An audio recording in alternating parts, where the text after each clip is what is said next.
Dear students, today we are discuss about chapter first Introduction to Biochemistry and lecture 5 हो चुका था protein deficiency disease. आज हम लोग बात करेंगे qualitative test of protein, that is lecture 4।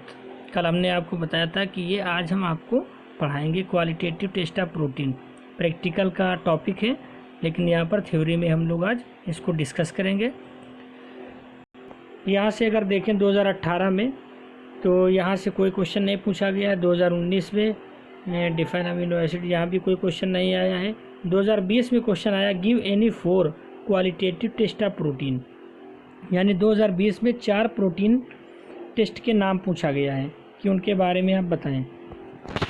ठीक है, तो काफ़ी इम्पोर्टेंट है और आज हम लोग इसी के बारे में डिस्कस करेंगे। चलिए स्टार्ट करते हैं। पहला जो क्वालिटेटिव टेस्ट है प्रोटीन का, वो आप जानते हैं बहुत ही कॉमन है, बहुत ही फेमस है, निनहाइड्रीन टेस्ट। आपने लैब के अंदर ये टेस्ट परफॉर्म भी किया है ना। 5 तरह के टेस्ट हमने करवाए जिसमें निनहाइड्रीन टेस्ट बहुत ही कॉमन है, general test for protein. Clear? क्या होता है ये, इसके बारे में थोड़ा सा देख लें, फिर इसका प्रोसीजर पढ़ेंगे। Ninhydrin consist of 585 amino acid that bonded together by peptide bond, है ना। 585 अमीनो एसिड का बना हुआ ये एक प्रोडक्ट होता है जो पेप्टाइड बॉन्ड से लिंक रहता है ना। This test is common in all amino acid because it act in the basis of protein not amino acid.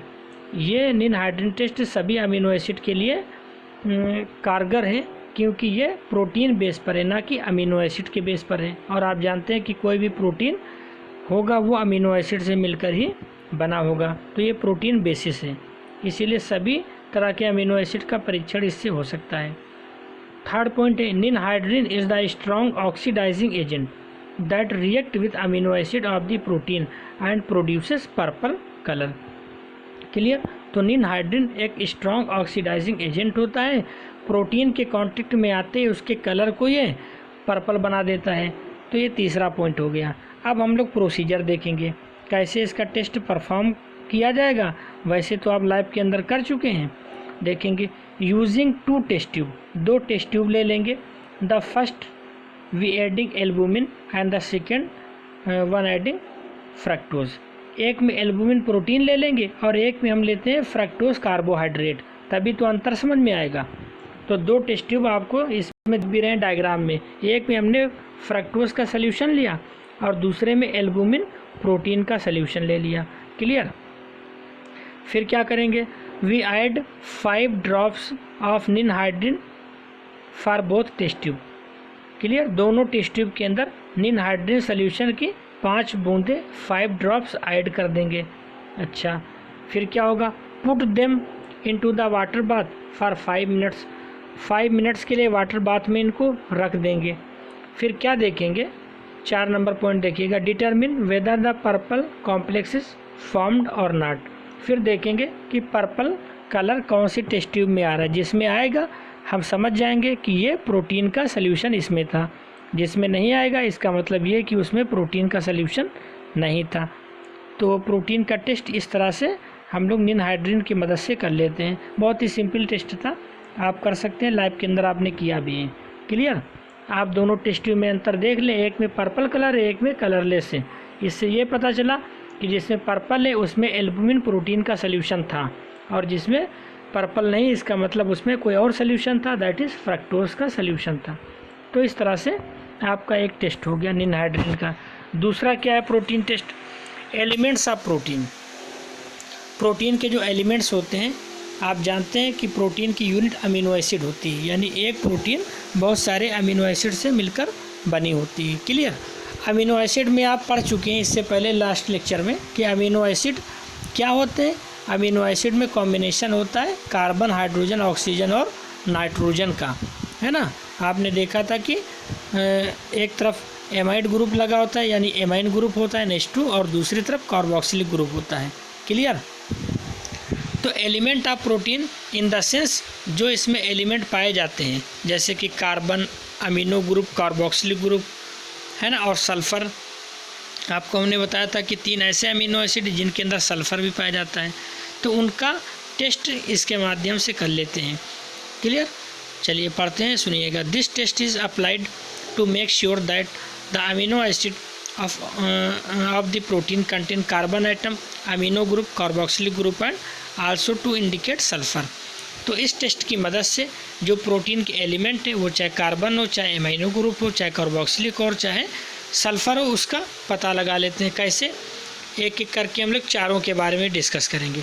To determine the carbon, ठीक है, कार्बन के डिटर्मिनेशन के लिए क्या किया जाएगा? सबसे पहले put the sample in test tube, एक टेस्ट ट्यूब लेंगे, उसमें सैंपल को रखेंगे, फिर हीट करेंगे and heat clear on hot plate.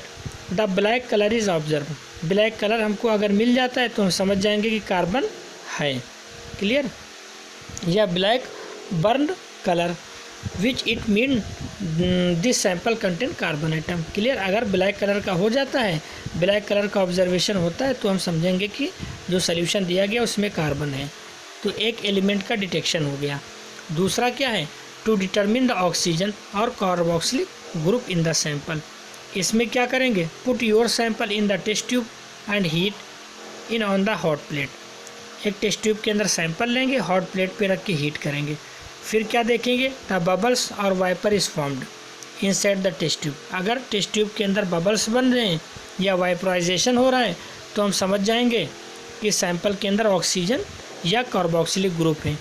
तो इस तरह से दूसरा डिटेक्शन हो गया। समझ में आ रहा है? अच्छा, अब हम लोग आ जाते तीसरे डिटर्मिनेशन पर। एक एक शब्द पर ध्यान दीजिएगा, तभी सारी चीज़ें क्लियर होंगी और कॉन्सेप्ट आपका क्लियर होगा। To determine the amino group, amino group का डिटेक्शन करना है। इसमें क्या करेंगे? Add a litmus paper into the sample, right, in test tube. Test tube के अंदर लिटमस पेपर को डाल देंगे। Red litmus paper is change into blue. अगर रेड लिटमस पेपर ब्लू में चेंज हो जाता है, क्लियर, तो हम समझ जाएंगे कि इसमें नाइट्रोजन या अमीनो ग्रुप पाया जा रहा है। तो इस तरह से अमीनो ग्रुप या नाइट्रोजन का डिटेक्शन हमने कर लिया। अब चौथा क्या है? सल्फर। सल्फर का डिटेक्शन कैसे करेंगे? इसके लिए put the paper into lead acetate then into the sample. Lead acetate का भीगा हुआ पेपर सैंपल यानी एल्बुमिन प्रोटीन के अंदर हम डाल देंगे। अगर ब्लैक पीपीटी बन जाता है तो वो ब्लैक पीपीटी किसका होगा? पीबीएस का होगा, लेड सल्फाइड का होगा। इसका मतलब ये है which it means the side chain of the amino acid contain sulphur. इसका मतलब ये है कि अमीनो एसिड के अंदर सल्फर पाया जा रहा है, क्लियर। इसको एक बार फिर से समझ लीजिए। सल्फर का डिटेक्शन कैसे करेंगे? Put filter paper into lead acetate then into the sample albumin. Lead acetate से भीगा हुआ फिल्टर पेपर सैंपल के अंदर डाल देते हैं, ठीक है, सैंपल यानी एल्बुमिन प्रोटीन के अंदर डाल देते हैं। तो वहाँ क्या देखेंगे? ब्लैक पीपीटी अगर बन जाता है तो हम समझ जाएंगे कि सैंपल के अंदर सल्फर पाया जा रहा है, ठीक है। और अगर नहीं बनता है तो समझेंगे सल्फर नहीं था अमीनो एसिड के अंदर। तो इस तरह से सल्फर का डिटेक्शन हो गया। नोट करके एक पॉइंट लिखा है, many amino acid side chains contain sulphur, that's why we do this procedure. आप जानते हैं कि बहुत सारे अमीनो एसिड हमने आपको बताया है, उन तीन का नाम कि मैथ्यूनिन है, हमने कहा था एमसीसी याद कर लेना, मैथ्यूनिन, सिस्टीन और सिस्टाइन, वही तीन सल्फर कंटेनिंग अमीनो एसिड है, बार बार कंपटीशन में पूछे जाते हैं, तो उनको हम इसी मेथड से डिटेक्ट करेंगे। तो इस तरह से दो टेस्ट आपने देख लिए, एक तो निनहाइड्रीन टेस्ट और दूसरा एलिमेंटा प्रोटीन टेस्ट। तीसरा टेस्ट हम देखते हैं बाययूरेट टेस्ट। बाययूरेट टेस्ट इसमें क्या होता है? इसमें हम लोग देखेंगे this test is applied to indicate peptide bond within protein. Protein के अंदर आप जानते हैं कि बहुत सारे अमीनो एसिड होते हैं और वो पेप्टाइड बॉन्ड के द्वारा लिंक रहते हैं। तो पेप्टाइड बॉन्ड का डिटेक्शन करते हैं बाययूरेट टेस्ट की मदद से। कैसे करते हैं देखेंगे। Reagent in this test are copper sulphate and sodium hydroxide, यानी CuSO4 और सोडियम हाइड्रोक्साइड, दो रिएजेंट का यूज़ किया जाता है। अच्छा, फिर क्या होगा देखेंगे। Sodium hydroxide is to raise the pH of the medium and reach the solution to alkaline level. The aim of this alkaline solution is for the reaction occurs when peptide bonds are present in the alkaline solution तो Cu++ ions will form coordination complex with 4 nitrogen atoms from peptide bond। अगर peptide bond पाए जा रहे हैं यानी solution के अंदर, तो वो कॉपर सल्फेट के साथ मिलके या क्यूप्रस के साथ मिलके काफ़ी पेप्टाइड बॉन्ड बनाएंगे। कैसे बनाएंगे आप देखेंगे। As the number of peptide bond increases the more intense the change. Colour जैसे जैसे चेंज होगा वैसे वैसे आप ये समझेंगे कि इसमें नंबर ऑफ पेप्टाइड बॉन्ड बढ़ रहे हैं सोल्यूशन के अंदर। ठीक है, कैसे बढ़ेंगे वो देखते हैं। This test gives positive result when 2 और more than 2 peptide bond available. अगर 2 या 2 से अधिक पेप्टाइड बॉन्ड है किसी प्रोटीन सोल्यूशन के अंदर तभी ये टेस्ट हो पाएगा। अगर एक होगा तो ये नेगेटिव रिजल्ट देता है। प्रोसीजर क्या है? Add 3 drops of albumin in test tube. एक टेस्ट ट्यूब लेते हैं तो उसमें प्रोटीन का सोल्यूशन डालते हैं। क्लियर? टेस्ट ट्यूब हमने ले लिया है और लिखा है प्रोटीन सोल्यूशन, वाइट कलर की आपको दिख रहा होगा। फिर इसमें बाईयूरेट रिएजेंट मिलाते हैं। बाईयूरेट रिएजेंट क्या होता है? ये कॉपर सल्फेट और सोडियम हाइड्रोक्साइड का मिक्सअप होता है। क्लियर? एक नाम दे दिया गया बाईयूरेट रिएजेंट। इसमें क्या क्या मिला है? कॉपर सल्फेट और सोडियम हाइड्रोक्साइड। ऊपर अभी हमने बताया था ना, copper sulphate and sodium hydroxide 2 reagent से मिलकर ये बना है बाईयूरेट रिएजेंट। तो प्रोटीन सोल्यूशन को हम लेते हैं और उसके अंदर बाईयूरेट रिएजेंट को मिला देते हैं। क्लियर? 4-5 ड्रॉप मिलाते हैं तो देखते हैं कि उसका कलर चेंज हो जाता है। देखिए कलर चेंज हो गया। जितना ज़्यादा डार्क कलर होता जाएगा उतना ज़्यादा हम समझेंगे कि इसमें पेप्टाइड बॉन्ड बन रहे हैं। अगर कलर चेंज ना हो तो इसका मतलब ये है कि दिए गए सोल्यूशन में पेप्टाइड बॉन्ड नहीं है। तो नंबर ऑफ पेप्टाइड बॉन्ड का परीक्षण इस टेस्ट की मदद से कर लेते हैं। इस टेस्ट को बोलते हैं बाईयूरेट टेस्ट। तो इस तरह से प्रोटीन के 3 टेस्ट हो गए। पहला टेस्ट था निनहाइड्रीन टेस्ट और दूसरा था प्रोटीन एलिमेंट टेस्ट और तीसरा था बाईयूरेट टेस्ट। क्लियर? चलिए अब हम लोग देखेंगे इसका चौथा test, xanthoproteic test. Test for aromatic amino acid. ये टेस्ट एरोमेटिक अमीनो एसिड के लिए है। आपने लास्ट लेक्चर में आपने पढ़ा था what are amino acid and classification of amino acid. Classification of amino acid में अमीनो एसिड को आपने 3 पार्ट में डिवाइड कर दिया था। कुछ याद आ रहा है? हाँ, aliphatic amino acid, aromatic and heterocyclic. तो जो एरोमेटिक अमीनो एसिड होते हैं उसमें आप जानते हैं कि एरोमेटिक रिंग यानी बेंजीन डेरिवेटिव होते हैं, बेंजीन रिंग उसमें पाई जाती है। उसके लिए ये खास करके टेस्ट है xanthoproteic test. For example tyrosine, tryptophan और फिनाइल एलानिन, ये सब क्या है? एरोमेटिक अमीनो एसिड है। इनके अंदर बेंजीन रिंग पाई जाती है। क्लियर? तो इनको इस टेस्ट की मदद से हम डिटेक्ट करते हैं। इसमें रिएजेंट क्या यूज़ होता है? रिएजेंट यूज्ड आर HNO3 यानी नाइट्रिक एसिड एंड NaOH यानी सोडियम हाइड्रोक्साइड। ये 2 यूज़ करते हैं रिएजेंट के रूप में। HNO3 use for the nitration to react with ring. In the reaction occur the xanthoproteic acid और nitrogen derivative is formed which it has yellow colour. Sodium hydroxide use for produce the salt orange colour, यानी एक yellow colour produce करेगा और दूसरा orange colour. तो इसके बीच का कोई ना कोई कलर आएगा टेस्ट में। देखिए सामने है, येलो और ऑरेंज के बीच का कलर आ रहा है। प्रोसीजर क्या है? Add 30 drops of albumin into test tube. एक टेस्ट ट्यूब लेंगे, उसमें प्रोटीन के सैंपल को डाल देंगे। एल्बुमिन जो कि लैब के अंदर होता है उसी का सोल्यूशन बना के तैयार कर लेंगे। ठीक है, फिर इसमें क्या करेंगे? Add 5 drops of nitric acid HNO3, then heat and shake. गर्म करेंगे और हिला देंगे थोड़ा सा, तो वो कोआगुलेट होना स्टार्ट हो जाएगा। फिर क्या करेंगे? Finally add 20 drops of sodium hydroxide. उसके बाद सोडियम हाइड्रोक्साइड की 20 ड्रॉप्स उसमें ऐड कर देंगे तो कलर प्रोड्यूस हो जाएगा, येलो और ऑरेंज कलर, है ना। तो इससे ये पता चल जाएगा कि जो दिया गया सॉल्यूशन था उसमें एरोमेटिक अमीनो एसिड पाया जाता था, है ना। चाहे वो टायरोसिन हो, चाहे ट्रिप्टोफेन हो, चाहे फिनाइल एलानिन। फिर उसका स्पेसिफिक टेस्ट कर लेंगे तीनों में से। जो होगा वो रिज़ल्ट आ जाएगा। क्लियर। तो केमिस्ट्री में आपने स्पेसिफिक टेस्ट किए होंगे अलग अलग कंपाउंड का। तो इस तरह से ये एरोमेटिक एसिड के लिए चौथा टेस्ट हो गया ज़ेंथोप्रोटिक टेस्ट। 4 पूछे गए हैं तो 4 यहाँ पर हो जाते हैं। एक आपको और बता देते हैं, Rosenheim test, test for indole ring. ये 5वां टेस्ट है, काफ़ी इंपॉर्टेंट है। रोजेनहेल्म टेस्ट, ये टेस्ट फॉर इंडोल रिंग है ना। इंडोल रिंग क्या होती है? इंडोल रिंग आपने जो 3 पार्ट में अमीनो एसिड को क्लासीफाई किया था, एलिफैटिक, एरोमेटिक और हेट्रोसाइक्लिक। हेट्रोसाइक्लिक का जब स्ट्रक्चर आप देखते हैं तो उसमें आप देखते हैं क्लोज चेन सिस्टम बना होता है, उसमें रिंग का फॉर्मेशन होता है। लेकिन 2 रिंग आपस में यूनाइट होती हैं, 6 कंटेनिंग रिंग और 5 कंटेनिंग यानी पायरोल रिंग उसमें अटैच होती है, उसको बोलते हैं इंडोल रिंग है ना। तो ये सिर्फ और सिर्फ ट्रिप्टोफेन ही देता है।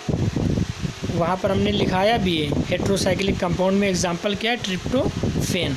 तो ट्रिप्टोफेन का अगर परीक्षण करना है तो इस टेस्ट की मदद से करते हैं। ठीक, ये क्या देता है? इंडोल रिंग का फॉर्मेशन होता है इसमें। कैसे होगा आप देखेंगे।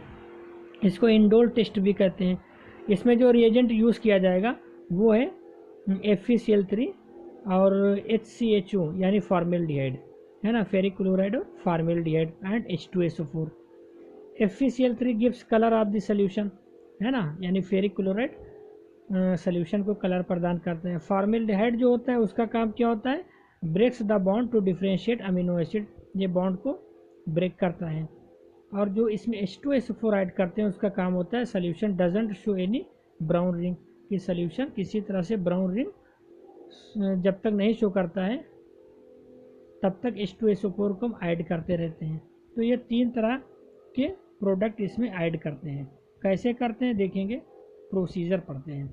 ऐड 5 ड्रॉप्स ऑफ CH2O यानी HCHO, इसका मतलब formaldehyde, and 3 drops of FeCl3। एक पहले प्रोटीन का सैंपल लेंगे, सोल्यूशन लेंगे, उसमें हम क्या करेंगे, फॉर्मेल्डिहाइड और FeCl3 की कुछ ड्रॉप्स ऐड कर देंगे।